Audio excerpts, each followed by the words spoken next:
கர்த்தருடைய நாமத்துக்கு மகிமை உண்டாவதாக. இந்த நாளுக்குரிய வார்த்தை 1 ராஜாக்கள் 3ஆம் அதிகாரம் 5ஆம் வசனம். நீ விரும்புகிறதை என்னிடத்தில் கேள் என்று தேவன் சொன்னார்.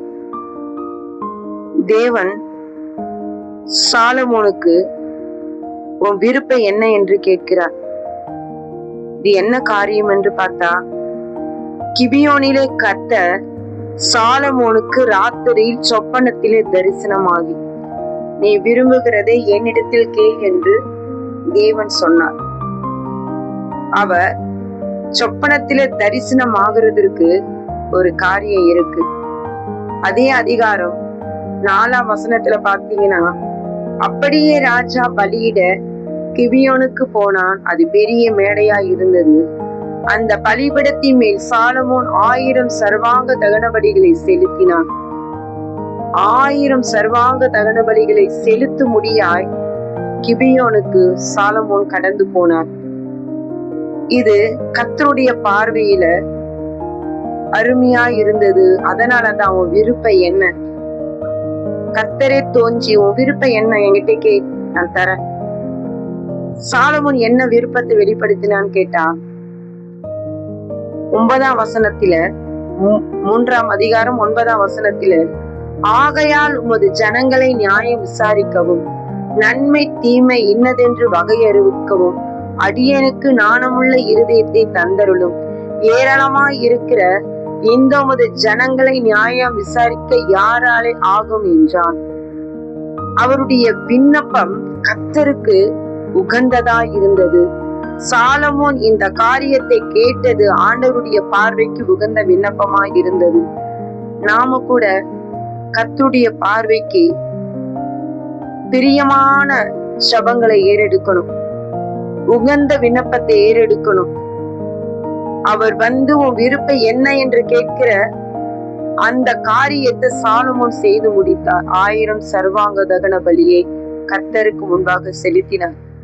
நம்மளுடைய ஆவி ஆத்துமா சரீரம் முழுவதுமாய் சர்வாங்க தகன பலியாய் ஒப்பு கொடுத்து சோத்திர பலிகளை ஏறெடுக்கும் பொழுது கர்த்தர் நம்முடைய மன விருப்பத்தை என்ன என்று கேட்கிறார்.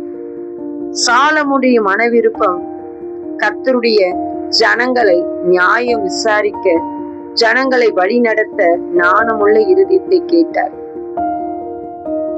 இப்ப பாத்தீங்கன்னா 1 ராஜாக்கள் 3:11, ஆகையால் தேவன் அவனை நோக்கி, நீ உனக்கு நீடித்த நாட்களை கேட்கல, ஐஸ்வர்யத்தை கேட்கல, உன் சத்துருக்கள் பிராணை கேட்கல, நீ இந்த காரியத்தையே கேட்டு நியாயம் விசாரிக்கிறதுக்கு ஏற்ற நாணத்தை உனக்கு வேண்டி கொண்டபடியினான்.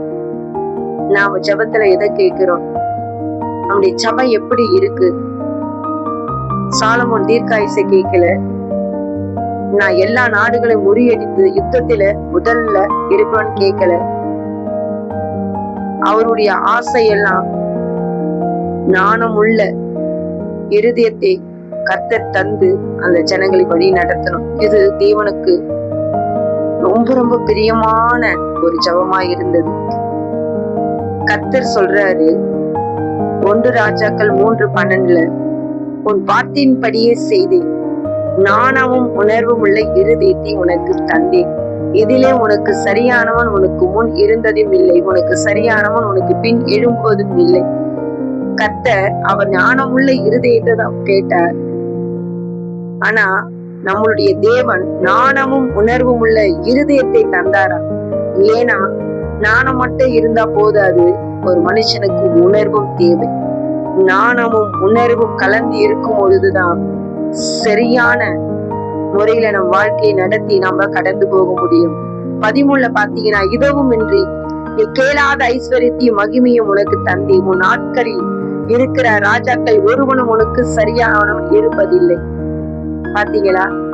அவர் நாணத்தை கேட்டார், உணர்வுள்ள இருதயத்தையும் கொடுத்தார், கேளாத ஐஸ்வர்யத்தை கொடுத்தார், மகிமையை கொடுத்தார். அவரை போல ஒரு ராஜா முன்னுமே இல்லையா பின்னுமே இல்லையா.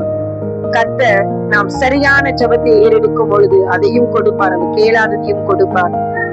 இதை பார்த்து கொண்டிருக்கிற அருமையான தேவ ஜனங்களே, சகோதர சகோதரிகளே, நம் ஜெபம் கேட்கப்பட வேண்டுமா? கர்த்தருக்கு உகந்த விண்ணப்பத்தை செலுத்த நாம் இருதயத்தை தேவனுக்கு முன்பாக நேராக்குவோம். ஜெபிப்போம். கர்த்தாவே, தேவ கிருபை, தேவ மகிமை சாலமோனுக்கு கொடுத்தது போல இதை கேட்டுக்கொண்டிருக்க யாவருக்கும் கொடுத்து எல்லாரையும் ஆசீர்வதிப்பீராக. ஆமென்.